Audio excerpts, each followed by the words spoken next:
Everyone for taking the time out to hear my speech. I wanted to first begin the speech by asking a question. That question is, what's the first thing that crosses your mind when you think of money and politics?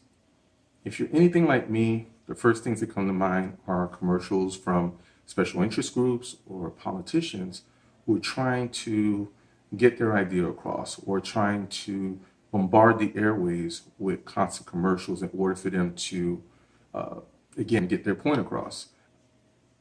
I, for one, don't necessarily think it's a bad thing that you are contributing to campaigns. The problem I have is the amount of money from a selective group that may be going to campaigns. What I mean by that is, since the recent decision of 2010 by the Supreme Court, which allowed the Citizens United decision, which equated money to speech, and therefore you couldn't limit money because you would be limiting speech. Of course, that would be a violation of your First Amendment rights. By changing the definition of what speech is, what the Supreme Court did was actually introduce a lot more funds into the political system, unlimited funds, I should say. And when you introduce unlimited funds into a system like that, what you inevitably do is create corruption. And the corruption can be seen in a lot of areas of our government, such as in education, in environmental and economic protections, and in social services programs that are pretty much for the common good. Now, I, for one, don't agree with unlimited money going into politics. And the reasons, most of the reasons are the reasons I stated before. You create a system where special interest groups always have an incentive to try to change the conversation or to get legislation loosened in order for them to continue making as much money as possible. Many of these contributors are corporations, and corporations do have a fiduciary responsibility to make as much money as possible. So those are two things that pretty much contradict each other. You can't make as much money as possible and lobby a politician to create laws that would benefit you because you have an interest to make money, not to protect society as a whole. And a lot of this can be seen in what happened with Wall Street back in 2008, where many Wall Street banks were making risky investments or looking to loosen the laws in order for them to continue making as much money as possible. Now, what that led to, of course, is a collapse of our economy, and they couldn't sustain making these risky investments, creating these risky products, or with these predatory loans, because eventually musical chairs, everything stopped, and whoever was left holding these products, they were basically the ones left holding the bag. And in most cases, it was the American people. They privatized their profits, and they made public their losses so that we ourselves, that the society in general, stepped in to help a lot of these companies not go under. Now, that wouldn't have happened if there weren't lobbyists there pushing our legislators to change these laws, to loosen these laws, or to continue making these laws a little bit more lax. And it's not just in that area. You have energy, you have education, where you have charter schools that are coming into states or coming into the federal government and lobbying for more funds to be taken out of the public school system and put into charter schools, essentially privatizing education, because they claim they can do it for a lot less than what public schools can and a lot more effective than what public schools can, which is debatable at best, but it doesn't require them to pull money out of public school education in order to do that.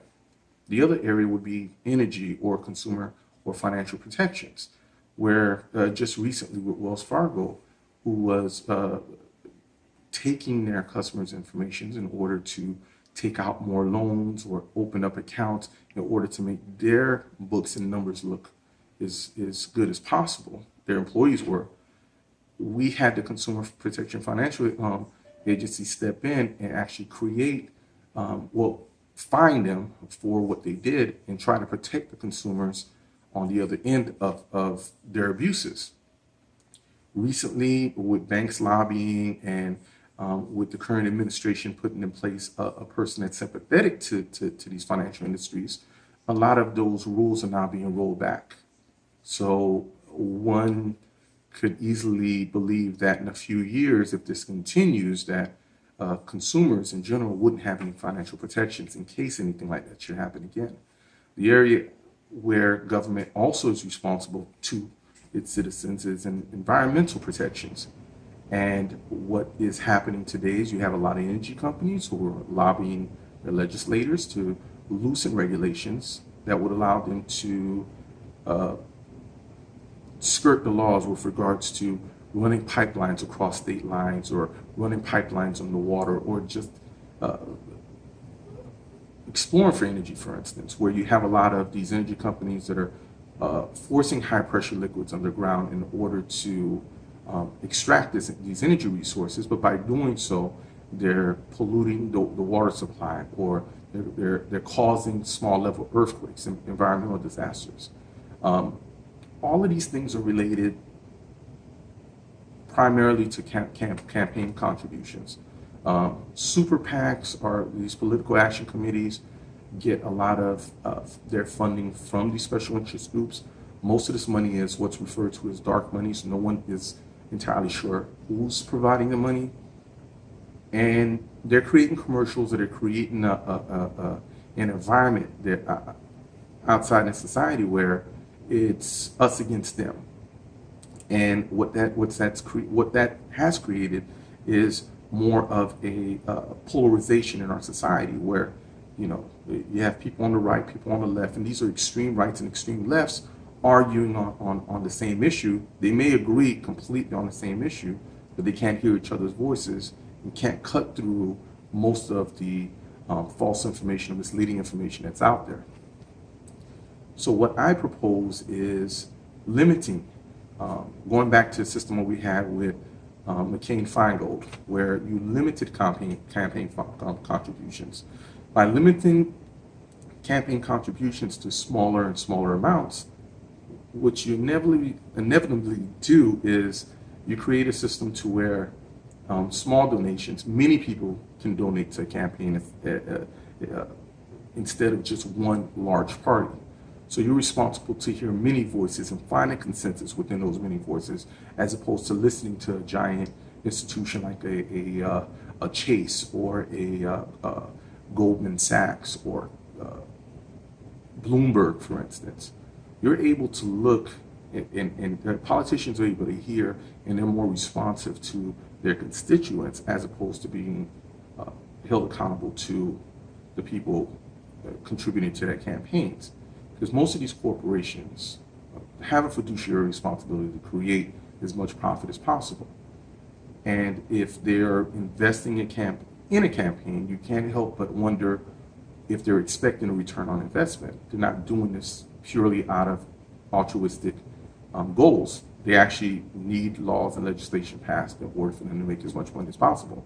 So their focus isn't the environment. Their focus isn't protecting people. Their focus is creating environment that enables them to make as much money as possible. So I definitely don't agree with the approach of Citizens United.